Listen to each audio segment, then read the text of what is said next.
കാസർഗോഡ് ഉപ്പളയിൽ സ്വകാര്യ ബാങ്കിന്റെ ATM-ൽ നിറയ്ക്കാനെത്തിച്ച 50 ലക്ഷം രൂപ പട്ടാപ്പകൽ കൊള്ളയടിച്ചു.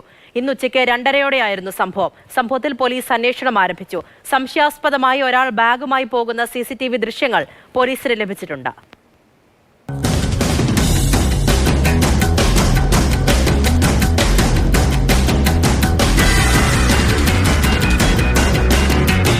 ബസ് സ്റ്റാൻഡിന്റെ മുൻവശത്തുള്ള ATM-ൽ നിറയ്ക്കാനാണ് സ്വകാര്യ ഏജൻസിയുടെ വാഹനത്തിൽ പണം എത്തിച്ചത്. വാഹനത്തിന്റെ ഏറ്റവും പുറകിലെ അറയിലായിരുന്നു പണം സൂക്ഷിച്ചിരുന്നത്. വാഹനം ഉപ്പളയിലെത്തിയപ്പോൾ ATM-ൽ നിറയ്ക്കാനുള്ള 50 ലക്ഷം രൂപയുടെ 2 കെട്ടുകൾ ജീവനക്കാർ മധ്യഭാഗത്തെ സീറ്റിലേക്ക് മാറ്റി. തുടർന്ന് ആദ്യത്തെ 50 ലക്ഷം ATM-ൽ നിറയ്ക്കാനായി വാഹനം പൂട്ടി ജീവനക്കാർ ATM കൗണ്ടറിലേക്ക് പോയി.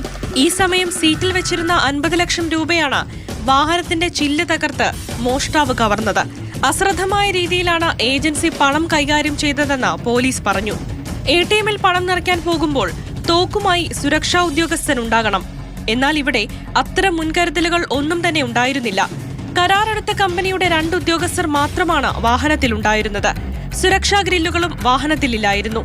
കേരള കർണാടക അതിർത്തിയിൽ ഉൾപ്പെടെ പോലീസ് പരിശോധന കർശനമാക്കി. മാതൃഭൂമി ന്യൂസ്, കാസർഗോഡ്.